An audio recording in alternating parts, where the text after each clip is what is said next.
Hello, नमस्कार, वन्नकम, सत श्री अकाल। आप सभी का स्वागत है खुद के आपके अपने चैनल मैग्नेट ब्रेन्स में, एक ऐसा प्लेटफॉर्म जो आपको कंप्लीटली फ्री एजुकेशन प्रोवाइड करता आया है। मेरा नाम है सत्यम शर्मा और हम पढ़ रहे हैं क्लास 11th की फिजिक्स का chapter number 3 motion in a straight line. पढ़ रहे हैं कि नहीं पढ़ रहे? पढ़ रहे हैं यार। एनसीईआरटी के क्वेश्चन हम सॉल्व कर रहे थे, है ना। मैंने आपको बोला था एनसीईआरटी में आपको सॉल्व करवा दूंगा। इधर उधर के क्वेश्चंस भी आपको करवाता रहता हूं, एनसीईआरटी भी करवाता हूं। मेरा काम है आपको बहुत सारे क्वेश्चंस दिखाना और वो मैं कर रहा हूं। आपको बस लगातार लेक्चर्स को देखते चलना है, ठीक है। बस इससे ज्यादा आपको कुछ भी नहीं करना। आइए भाई, नेक्स्ट क्वेश्चन करेंगे हम इस लेक्चर में। स्टार्ट करेंगे। क्या पूछ रहा है यार? वो कुछ पूछ रहा है। Explain clearly with examples the distinction between magnitude of displacement sometimes called distance. देखो समटाइम्स लिखा हुआ है ना। अगर आपसे कभी कोई पूछे कि बताओ व्हाट इज डिस्टेंस, तो आप हमेशा मत बोल देना कि it is the magnitude of displacement. ऐसा बोलना गलत होता है। हाँ, समटाइम्स सही है, आप ये बोल सकते हो, लेकिन हमेशा बोलना सही नहीं है। चलिए, magnitude of displacement sometimes called distance over an interval of time and the total length of path covered by a particle over the same interval. अच्छा, over an interval of time and the total length of path covered by a particle over the same interval. चलिए बात करते हैं पहले वाले point की। आओ, मान लीजिए आप बैठे हो, आपने मोशन स्टार्ट किया यहां से। ये पॉइंट है आपका ए पॉइंट, है ना। मोशन स्टार्ट करके गए आप। ये मोशन आपने स्टार्ट किया, स्टार्ट करके मोशन आप पहुंच गए यहाँ कहीं, ठीक है ना। ये है आपका पॉइंट बी, ठीक। मैं अगर आपसे पूछूं आपका डिस्प्लेसमेंट क्या है, आप बोलोगे ये आपका फाइनल पॉइंट है, ये आपका इनिशियल पॉइंट है। फाइनल पॉइंट और इनिशियल पॉइंट को जोड़ दो, फाइनल पॉइंट और इनिशियल पॉइंट को जोड़ दो। ये जो डिस्टेंस होगी, ये वाली जो दूरी होगी, इसको आप क्या बोलोगे? डिस्प्लेसमेंट बोलोगे, हाँ कि ना? हाँ सर। जो स्ट्रेट लाइन है, straight line joining point A to B, आप इसको क्या बोलोगे? Displacement. This is the shortest distance between point A and B, ठीक है। इसको आप डिस्प्लेसमेंट बोलोगे, ठीक। चलिए, तो मैं यहां पर लिख देता हूं, this is your displacement, this is your displacement, ठीक।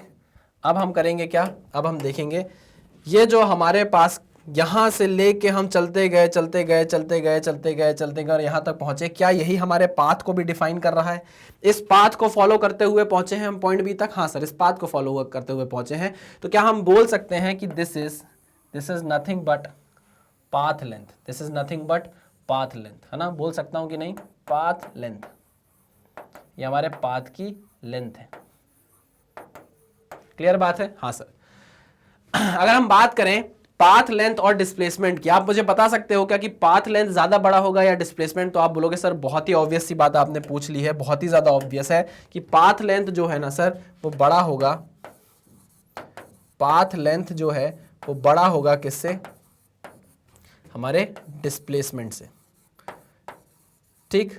डिस्प्लेसमेंट से क्या होगा? बड़ा होगा।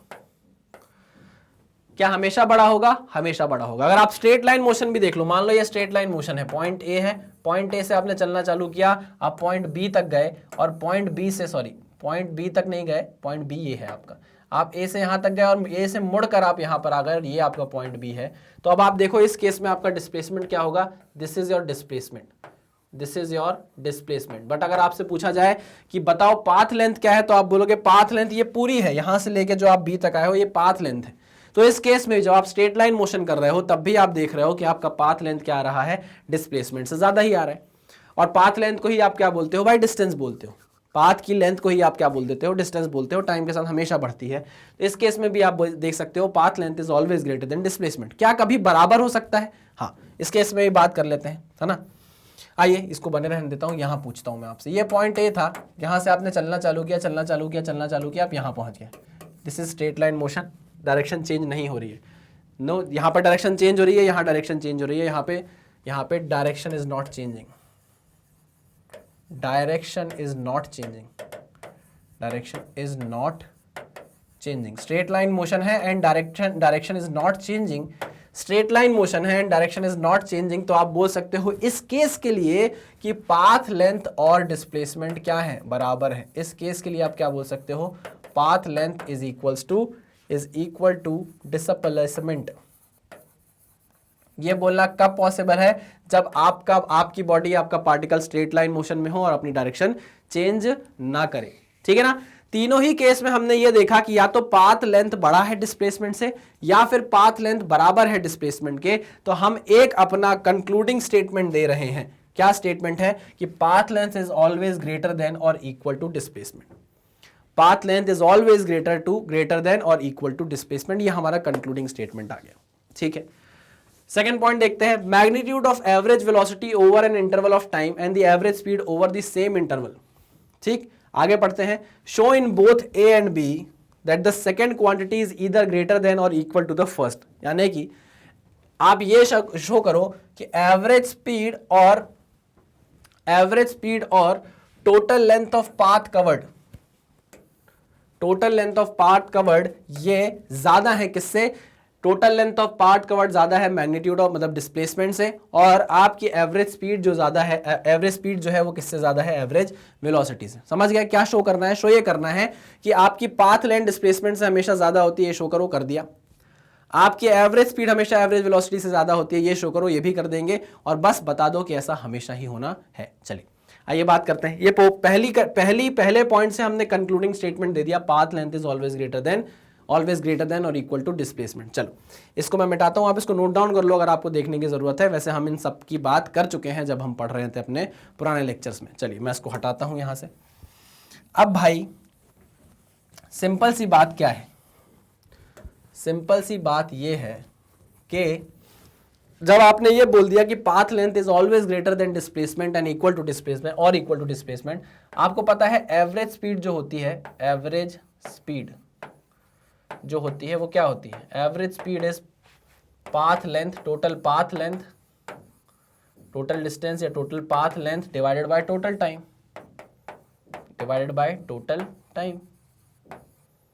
एंड एवरेज वेलोसिटी क्या होती है? एवरेज वेलोसिटी होती है displacement upon time, total displacement upon time, total displacement upon total time. यार जब हमने पहले ही आपको बता दिया कि पाथ लेंथ को हमेशा डिस्प्लेसमेंट से ज्यादा होना है, सेम टाइम के लिए अगर हम बात करें तो पाथ लेंथ को हमेशा टोटल डिस्प्लेसमेंट से ज्यादा ही होना है, हमने आपको पहले ही बता दिया। तो यहां से भी तो क्लियर हो गया कि average speed is always greater than, average speed is always greater than, तो नहीं, ग्रेटर देन और equal to average velocity. Average speed is greater than और इक्वल टू एवरेज वेलोसिटी।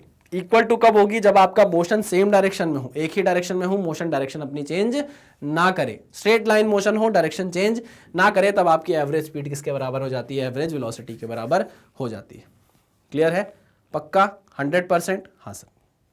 चलिए इसको नोट डाउन कर लीजिए, हमने बता दिया जो वो पूछ रहे थे एकदम क्लियरली कट शॉर्ट करके। चलिए नोट डाउन कर लीजिए, फिर आगे बढ़ते हैं।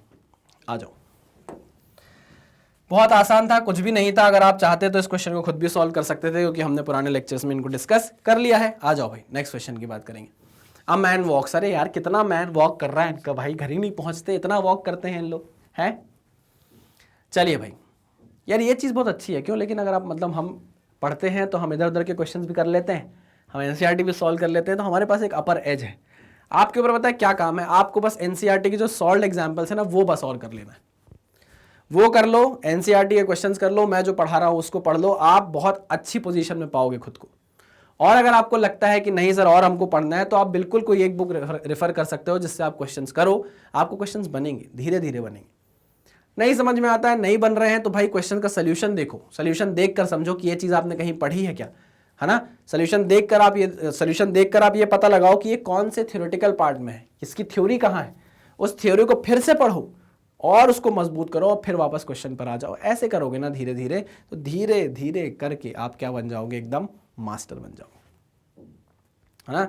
वो एक कुमार साहब की बड़ी अच्छी लाइन है ना, क्या लाइन थी? बड़ी प्यारी सी लाइन है कि द्वंद्व कहाँ तक, मौन कहाँ तक पाला जाए, मतलब कब तक चुप रहोगे, मेहनत करने वाली बात, कब तक चुप रहोगे। मौन कहाँ तक पाला जाए, द्वंद्व कहाँ तक टाला जाए, लड़ाई कब तक टालोगे, कब तक चुप बैठोगे। कभी ना कभी तो लड़ना पड़ेगा ना सिचुएशन से, भाई चुप थोड़ी ना बैठ सकते हो। तो मौन कहाँ तक पाला जाए, द्वंद्व कहाँ तक टाला जाए, तू भी है राणा का वंशज, फेंक जहां तक भाला जाए। मतलब पूरी मेहनत लगा दो यार, एक बार करो आर या पार, और एकदम गजब मेहनत करो। कोई लोड नहीं है। अब तो इतना अच्छा आपको मिल रहा है, आप तो हर जगह से इन्फॉर्मेशन गेन कर सकते हो। मैग्नेट ब्रेन्स इतनी मेहनत कर रहा है, आपको सारी इन्फॉर्मेशन एकदम फ्री ऑफ कॉस्ट प्रोवाइड कर रहा है, आप अच्छे से पढ़ सकते हो यार, कोई दिक्कत आपको नहीं आएगी। जो डाउट है कमेंट बॉक्स में डालो, मैं आपके डाउट सॉल्व करके आपको वही आंसर दे दूँ, ठीक है ना। उसकी टेंशन आप बिल्कुल मत लो, बस पढ़ते जाओ, ठीक है ना। आ जाओ भाई, फिर से इस क्वेश्चन को देखते हैं क्या बोलना चाह रहा है इस क्वेश्चन में। A man walks on a straight road from his home to market 25 kilometre away with speed of 5 kilometre per hour. चलिए, ये उसका होम है ना, ये उसका होम है भाई, और यहां पर कहीं होगा उसका मार्केट। ये है मार्केट। होम से मार्केट की दूरी कितनी है? 2.5 किलोमीटर, 2.5 किलोमीटर, ठीक है ना। जाते टाइम कितनी स्पीड से जा रहा है? 5 किलोमीटर पर आवर। 1 घंटे में 5 किलोमीटर ट्रैवल करता है, तो 2.5 घंटे में कितना ट्रैवल कर लेगा? सॉरी, 2.5 किलोमीटर कितने घंटे में ट्रैवल कर लेगा भाई? 1 घंटे में 5 किलोमीटर करता है, तो 2.5 किलोमीटर आधे घंटे में कर लेगा। चलिए, तो जब 5 किलोमीटर पर आवर से ट्रैवल करेगा तो 30 मिनट में होम से कहां पहुंच जाएगा? मार्केट पहुंच जाएगा। चलिए, finding the market is closed. अब गया तो उसने देखा कि मार्केट तो बंद है। He instantly turns and walks back home with a speed of 7 पता नहीं क्या हो गया उसको भाई, उसको दिमाग खराब हो गया। उसने देखा कि भाई मार्केट बंद है, उसका दिमाग खराब हो गया, वो तेजी तेजी से चलने लगा। लौटते टाइम किस स्पीड से चल रहा है? 7.5 किलोमीटर पर आवर से चल रहा है। अब वो पूछ रहा है what is the magnitude of average velocity. Magnitude बताओ एवरेज वेलोसिटी का कितना होगा? बताओ average speed of the man over the interval of time, इसमें बताओ कितनी होगी, इसमें बताओ कितनी होगी। फिर उसने कुछ नोट पॉइंट दिया है ना, इसकी भी बात करते हैं। चलिए, नोट डाउन करते हैं, क्वेश्चन को सॉल्व करते हैं। मैग्नीट्यूड ऑफ एवरेज वेलोसिटी कैसे निकलेगा भाई? एवरेज वेलोसिटी, आपको एवरेज वेलोसिटी निकालनी है यार। 2.5 किलोमीटर गया वो, जब होम से निकला, घर से निकला, तो 2.5 किलोमीटर कवर करके मार्केट गया, फिर मार्केट से 7.5 किलोमीटर पर आवर से कहां आ गया? घर आ गया। तो भाई जहां से स्टार्ट किया था वहीं पहुंच गया, तो एवरेज वेलोसिटी कितनी आएगी? एवरेज वेलोसिटी यहीं लिख दे रहा हूं यार मैं, सॉल्व करने की जरूरत नहीं है। Average velocity total displacement 0, total time जो भी हो, आंसर क्या आ जाएगा? 0 आ जाएगा, ठीक है ना। Magnitude of average velocity is 0। चलिए, next part B, average speed of the man over the interval of time. अब 30 मिनट तक बताना है, 0 से 30 मिनट तक बताना है। एवरेज स्पीड क्या थी? 0 से 50 मिनट तक बताना है, 0 से 40 मिनट तक बताना है। चलो, कोई टेंशन वाली बात नहीं है, समझेंगे धीरे धीरे। चलिए, एवरेज स्पीड निकालने के लिए भैया उसने हमको टाइम के इंटरवल दे दिया, 0 से 30, 0 से 50, 0 से 40। आओ जरा 0 से 30 देखते हैं, 30 मिनट में वो कहां पहुंच जाएगा? बाबा t इज इक्वल टू 0 से उसने चालू किया, 30 मिनट में वो कहां पहुंच जाएगा? मेरी बात समझना, 5 kilometre per our, 5 kilometre per our से तो वो चल रहा था जब वो घर से निकला था। 1 घंटे में 5 किलोमीटर कवर कर लेता है, तो मुझे बताओ 2.5 किलोमीटर कितने टाइम में कवर कर लेगा? आधे घंटे में कवर कर लेगा, हाँ कि ना। तो 30 मिनट में वो कितनी डिस्टेंस कवर कर रहा है? 0 से 30 मिनट में, यहां लिख देता हूं मैं, 0 से 30 मिनट में वो कितनी डिस्टेंस कवर कर रहा है? वो कवर कर रहा है 0 से 30 मिनट में वो डिस्टेंस कवर कर रहा है कितनी? 2.5 किलोमीटर। आपको एवरेज स्पीड निकालनी है। चलिए, आइए एवरेज स्पीड निकाल लेते हैं। एवरेज स्पीड, देखो इसको ना ऐसे भी लिखते हैं, कई बुक में आप देखोगे तो एवरेज स्पीड ऐसे भी लिखी हुई आपको मिलेगी, मैं ऐसे लिखता हूं, कोई प्रॉब्लम नहीं है। Average speed is total distance upon total time. कितना डिस्टेंस ट्रैवल किया है? 2.5 किलोमीटर। कितने टाइम में किया है?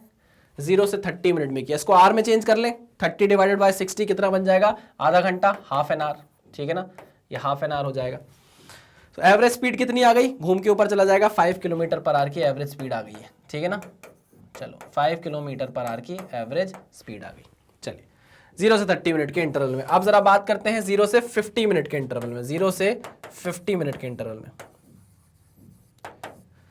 देखो, जब वो मार्केट देखा उसने कि मार्केट क्लोज है, तो वो मार्केट से घर लौटा किस स्पीड से? 7.5 किलोमीटर पर आवर की स्पीड से वो वापस लौटा। एक फॉर्मूला आपको याद होगा, distance is equal to speed into time, ये फॉर्मूला आप याद रखिए हमेशा। चलिए, तो लौटा मार्केट से किस स्पीड से? 7.5 किलोमीटर पर आवर की स्पीड से वो वापस लौट रहा था, ठीक है। चलिए, कितनी देर में घर पहुंच जाएगा? कितना डिस्टेंस कवर करना है? 2.5 किलोमीटर कवर करना है, 2.5 किलोमीटर उसको कवर करना है। आपको डिस्टेंस दे दिया 2.5 किलोमीटर, स्पीड दे दी है 7.5। क्या आप टाइम निकाल सकते हो? हाँ सर, यहां से टाइम आ सकता है। तो t is equal to distance upon speed. Distance है 2.5 kilometre per our, 2.5 kilometre, speed है 7.5 किलोमीटर पर आवर, है ना। इसको काटोगे हो जाएगा 1/3, इसको 60 से मल्टीप्लाई करोगे तो मिनट में वैल्यू आ जाएगी t is equal to 20 minute. t is equal to 20 minute. अब 20 मिनट बोलूं चाहे 1/3 आर बोलूं, एक ही बात है। 20 मिनट में वो क्या करेगा, मार्केट से घर पहुंच जाएगा। चलिए दूसरा इंटरवल जो आपको 0 से 50 मिनट दिया है, उसमें आपने टोटल डिस्टेंस कितनी कवर की, 30 मिनट में आपने 2.5 किलोमीटर कवर किया। 0 से 30 मिनट में आपने 2.5 किलोमीटर कवर किया। और यहां से लेकर मार्केट से लेकर होम आप कितने मिनट में पहुंच गए, 20 मिनट में पहुंच गए। कितना डिस्टेंस कवर किया, 2.5 किलोमीटर। तो आपने टोटल कितना डिस्टेंस कवर कर लिया, 2.5 प्लस 2.5। तो टोटल डिस्टेंस हो गया, एवरेज स्पीड निकालना है। टोटल डिस्टेंस कितना हो गया, 0 से 30 मिनट में आपने 2.5 किलोमीटर किया और 20 मिनट में आपने फिर से 2.5 किलोमीटर किया। तो 2.5 plus 2.5 kilometre plus 2.5 kilometre, total distance upon total time. कितना टाइम लगा, 30 मिनट जाने में, 20 मिनट आने में, 50 मिनट हो गया। ठीक है ना, 50 मिनट मतलब कितने आर, 5/6 आर। अरे बाबा 50 मिनट को 60 से डिवाइड करोगे 5/6 आर आ जाएगा। ये कितना हो गया, भाई 5/5/6, 5 से 5 काट दिया। तो एवरेज स्पीड कितनी आ गई, 6 किलोमीटर पर आवर की एवरेज स्पीड आ गई, है ना। एवरेज स्पीड कितनी आ गई, 6 किलोमीटर पर आवर की एवरेज स्पीड आ गई। किस रेंज में, 0 से 50 मिनट में। यहां पर आई है 6 किलोमीटर पर आवर, यहां पर आई है 5 किलोमीटर पर आवर, और हमको तीसरी रेंज में निकालनी है 0 to 40 मिनट। चलिए तीसरे इंटरवल में निकालते हैं। आइए चलो 0 से 40 मिनट। देखो 30 मिनट तक की तो ज्ञान हमको पता है, 30 मिनट का ज्ञान हमें पता है। 0 से 30 मिनट में वो पहुंच गया है मार्केट तक, और कितना डिस्टेंस कवर कर लिया है, 2.5 किलोमीटर। अगले 10 मिनट में उसने कितना डिस्टेंस कवर किया होगा, हमको ये जानना है। लेकिन अगले 10 मिनट में वो मार्केट से निकल चुका है घर की तरफ, और किस स्पीड से निकला है, 7.5 किलोमीटर पर आवर की स्पीड से निकला है। तो हम देखते हैं इन 10 मिनट्स कितना डिस्टेंस कवर किया होगा। इन 10 minutes distance covered is, in 10 minutes distance covered is,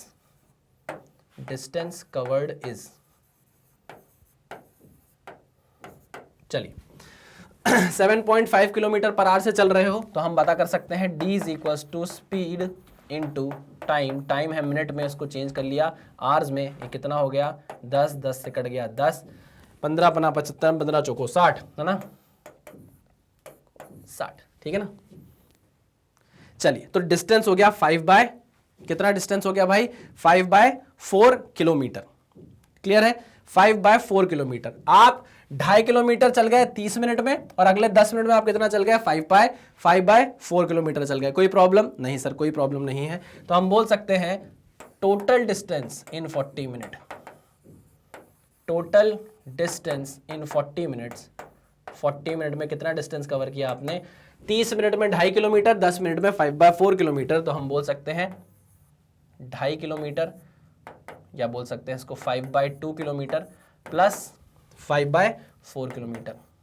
total कितने किलोमीटर हो गए, 4, 2 2 ज़ा 4, 5 2 ज़ा 10, ये हो गया 5। ठीक है ना, 15/4 किलोमीटर आपने 10 मिनट में 40 मिनट में ट्रैवल कर लिया।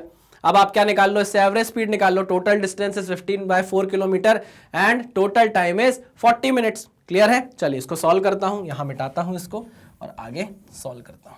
सिंपल सी बात है, बहुत ही सिंपल सी बात थी। लो भाई चलिए, average speed is, total distance is 15/4 kilometre upon total time is 40 minute. अब 40 मिनट को 60 में उसमें आवर्स में चेंज कर लूँ तो 4/6 आवर हो जाएगा। तो ये हो गया 15/4 इंटू 6/4,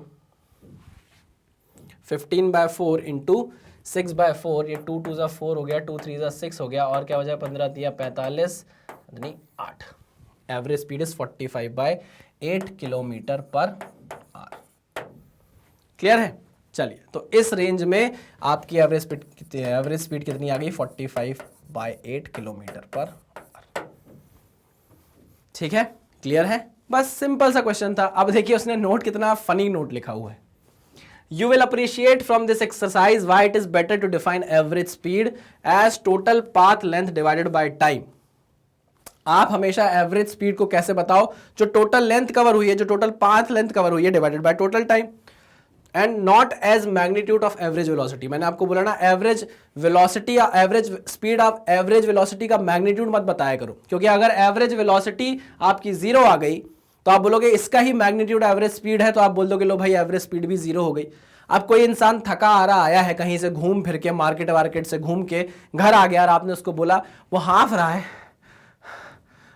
और आपने उसको बोल दिया तुम्हारी एवरेज स्पीड 0 थी, तो तुमको जोर का एक झापड़ मारेगा, पहले तो वो टनटना देगा कान तुम्हारा, है ना।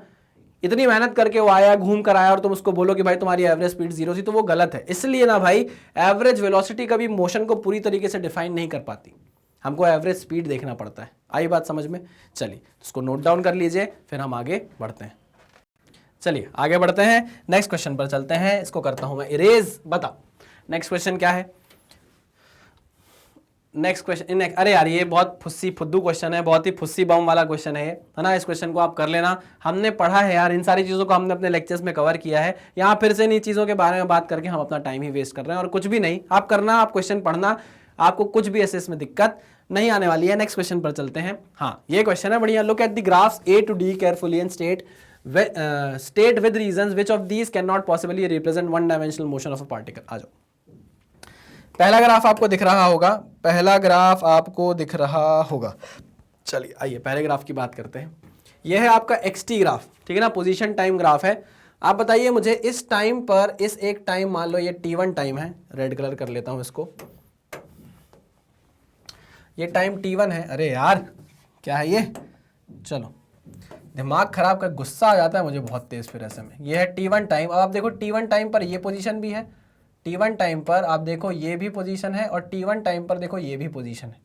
दो पोजीशंस है एक ही टाइम पर। क्या दो पोजीशन हो सकती है? ये पोजीशन है x1, ये पोजीशन है x2। मुझे बताइए क्या एक ही वन डायमेंशनल मोशन है आपका, एक ही लाइन पर आप जा रहे हो, एक ही टाइम पर आपकी दो पोजीशन हो सकती है क्या वन डायमेंशनल मोशन में? नहीं हो सकती है। तो ये वाला जो ग्राफ है ये एकदम गलत है, सरासर गलत है, ठीक है ना। रीजन लिखना है क्या? रीजन लिखना है क्या? हाँ, वी कैन नॉट हैव, लिख देता हूं मैं ग्राफ ए के लिए, we can not have two positions, we can not have two positions, we cannot have two positions at same time,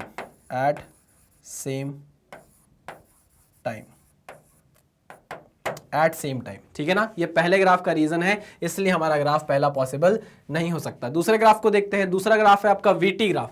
दूसरा ग्राफ है आपका VT ग्राफ। अगर आप देखो एक टाइम T पर, ये टाइम है मान लो आपके, इस टाइम पर एक वेलोसिटी है इसकी V1 पॉजिटिव में, और इसी टाइम T पर आपकी इसकी दूसरी वेलोसिटी है V2 जो कि नेगेटिव है ना। ये वेलोसिटी है पॉजिटिव, ये वेलोसिटी है नेगेटिव। क्या एक ही टाइम पर आपकी दो वेलोसिटीज हो सकती है? नहीं हो सकती। तो इसलिए हम बोलेंगे कि ये ग्राफ भी क्या है, पॉसिबल नहीं है, ठीक है ना। सेकंड वाले का reason, we can not have वही चीज, we can not have two velocities, we can not have two velocities at same time, at same time, ठीक है, क्लियर है। चलिए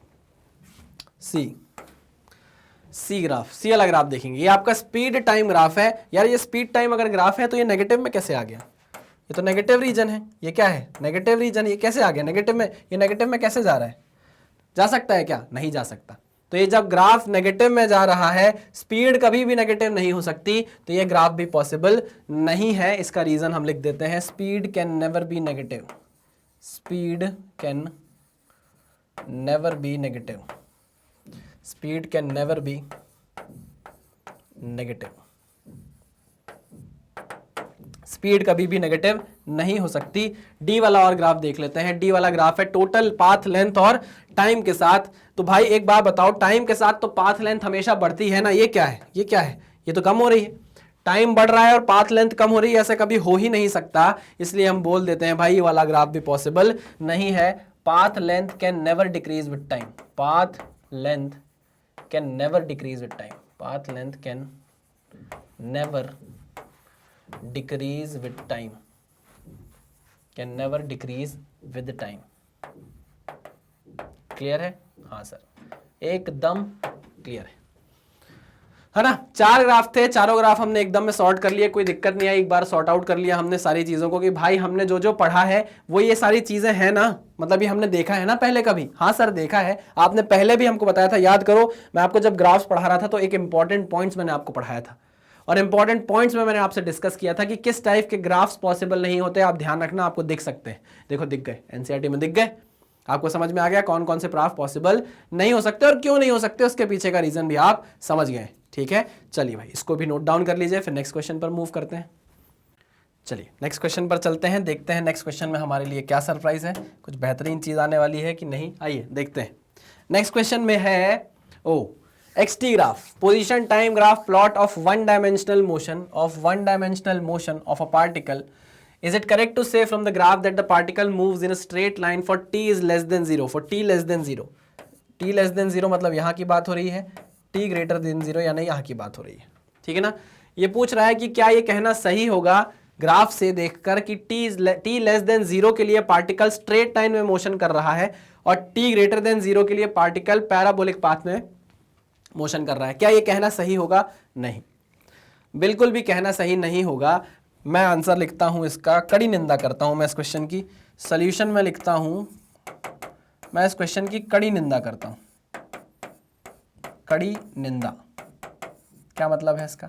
इसका मतलब ये है कि ये क्वेश्चन जो पूछ रहा है वो कतई नहीं हो सकता, कभी भी नहीं हो सकता, क्योंकि भाई ये ट्रेजेक्टरी नहीं बताता, ये पोजीशन टाइम ग्राफ है। क्या है ये? पोजीशन टाइम ग्राफ है बाबा। अगर आपको नहीं दिख रहा है तो मैं क्लियरली बना देता हूं इस ग्राफ को, ये पोजीशन टाइम ग्राफ है, XT कर्व है। ये कभी भी आपको पार्टिकल की ट्रेजेक्टरी नहीं बताएगा, पार्टिकल की ट्रेजेक्टरी नहीं बताएगा, पार्टिकल का पाथ नहीं बताएगा। ये आपको बता रहा है कि टाइम के साथ उसकी पोजीशन कैसे चेंज हो रही है, टाइम के रिस्पेक्ट में पोजीशन का चेंज बता रहा है। वो नहीं बता रहा कि ये पार्टिकल मूव कैसे कर रहा है, किस ट्रेजेक्टरी को फॉलो करते हुए जा रहा है। ठीक है ना, तो ये कहना कि सीधी लाइन को देखकर कि t लेस देन 0 के लिए पार्टिकल सीधा चल रहा है और t ग्रेटर देन 0 के लिए पार्टिकल पैराबोलिक पाथ में जा रहा है, ये कहना कतई सही नहीं होगा, क्योंकि दिस ग्राफ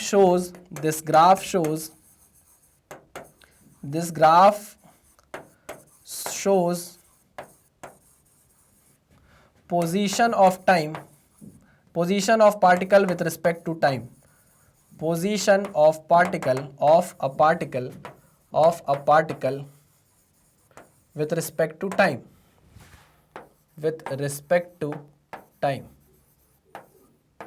ठीक है ना। टाइम के साथ आपको ये बता रहा है कि पार्टिकल की पोजीशन क्या क्या है। ठीक है ना, तो आप कभी भी नहीं बोल सकते कि ये ग्राफ आपको कभी ट्रेजेक्टरी बताएगा, नो, ट्रेजेक्टरी नहीं बताएगा। This graph does not show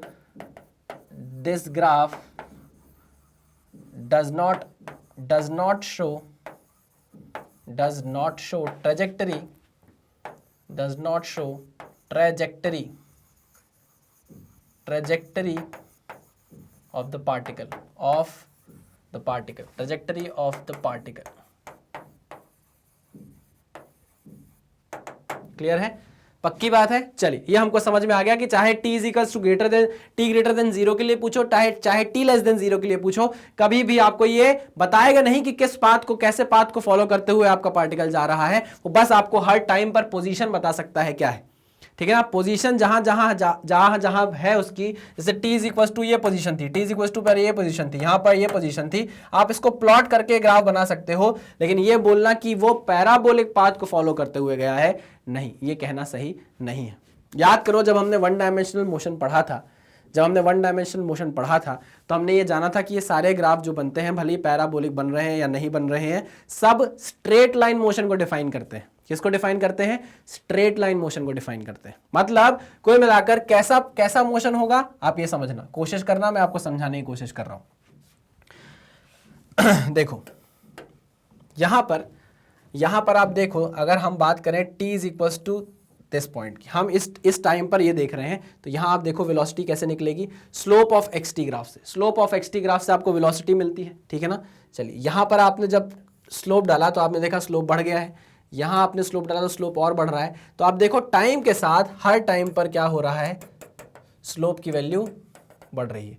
तो अगर स्लोप की वैल्यू बढ़ रही है तो आप ये कह सकते हो कि वेलोसिटी भी बढ़ रही है, टाइम के साथ वेलोसिटी बढ़ती जा रही है। हाँ सर, टाइम के साथ वेलोसिटी बढ़ती जा रही है। देखो ना बाबा, ये θ1 है, ये θ2 है, ये θ3 है, तो आप बोल सकते हो θ3 is greater than θ2 is greater than θ1, है ना। तो स्लोप भी इसकी ज्यादा होगी, स्लोप इसकी ज्यादा होगी, स्लोप इससे ज्यादा होगी।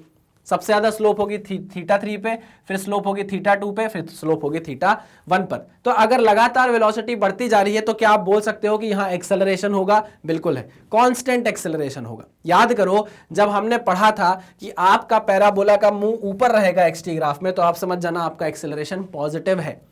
एक्सेलरेशन क्या है? पॉजिटिव है, वेलोसिटी को बढ़ाने वाला है। क्लियर बात है? तो देखो वेलोसिटी बढ़ती जा रही है, एक्सेलरेशन पॉजिटिव है। तो मैं यहां लिख देता हूं velocity is increasing, acceleration is positive constant.